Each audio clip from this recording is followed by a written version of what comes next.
Hey YouTube channel MST here, bringing you a deck profile. This is Giorlando's build. He got in the top 32 of the YCS in Chicago this past weekend.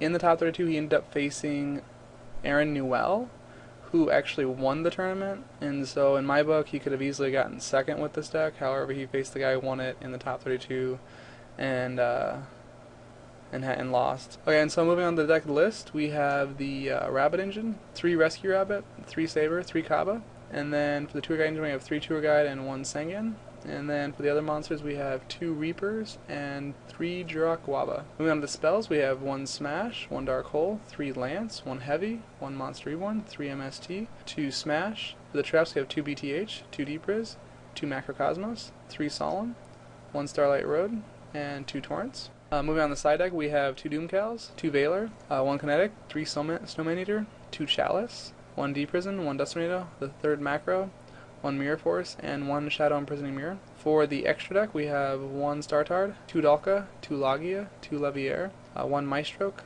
1 Leviathan, 1 Acid Column, 1 Utopia, 1 Utopia Ray, 1 Roach, 1 Tentempo, and 1 Zenmains. Now moving on to the deck discussion. The extra deck is pretty standard. It's got the new stuff like the Maestroke and the Dejins.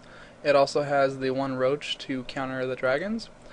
He does run 2 Leviair, which would normally be a little weird. However, he is maining 2 Macrocosmos, and so that makes it easily justifiable to run 2. And then we have 1 Stardust for the Starlight Road. Moving on to the side deck, we have 1 Shadow Imprisoning Mirror and 1 Macrocosmos, and 1 Deep Prison for Dark Worlds, Insectors, Heroes, and so forth. And then Mirror Force for extra destruction, and Dust Tornado for extra spell and trap destruction. A lot of people have been citing 1 or 2 Dust Tornadoes, so that's kind of been a new thing that's being seen.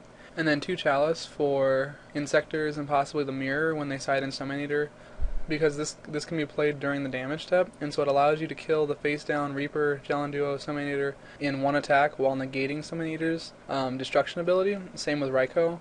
So basically it's like a Fiendish Chain on crack, because it can be played during the damage step, and so that gives it a whole new level of playability. Moving on, we have 3 Snowman Eaters for the Mirror, 6 Samurai, Heroes, and other rogue decks, and then 1 Kinetic for 6 Sams and Heroes, and then 2 Valor and 2 Doomcow for Insectors, Windups, and so forth. Moving on to the main deck, we have a lot of monster removal, 2 BTH, 2 Deep Prison, and 2 Torrentials. What I really like about his deck is the fact that he's maining 2 Macrocosmos. There were 9 dragons in the top 32, along with 2 Windups, 1 GK, and 8 Insectors.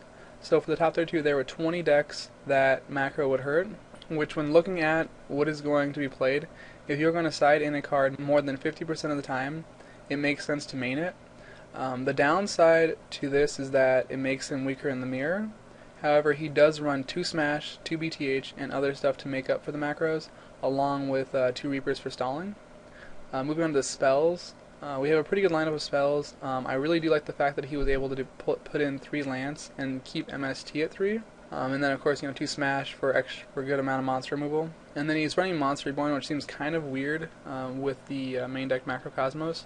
However, out of all the scenarios that this deck will be in, the only time this would be a dead card is when you start off with macro in the mirror and no monsters are able to go to grave. Moving on to the monster lineup, it's a really interesting lineup of monsters because normally you're seeing like 3 Valor and 1 Gores, and here there is no Valor and no Gores because they conflict with the Macrocosmos. And so he's got the Rabbit Engine and the Sabers and stuff. He also has the good Tour Guide Engine, and then he has Jirakwaba, which is pretty good with Macrocosmos because it doesn't have to send it to the grave, so it still gets his effect, unlike Hydrogeddon and other previous monsters that required going to the grave. Also, he does run Reaper for good hand destruction and stalling, and it also combos with the 2D Prison, 2 BTH, 2 Smash, and all the other monster removal to be able to destroy stuff and then attack directly with them. So overall, a really great deck and really great choice on maining Macrocosmos right as dragons are becoming very popular. So I think that the choices he made were really good, and it kind of sucks that he had to lose to the guy who won the tournament in the top 32 instead of losing to him in the top 8 or the top 4. But again, props to Giorlando for bringing us a great deck list and for topping yet again another YCS. So congrats again, and ChannelMST signing off.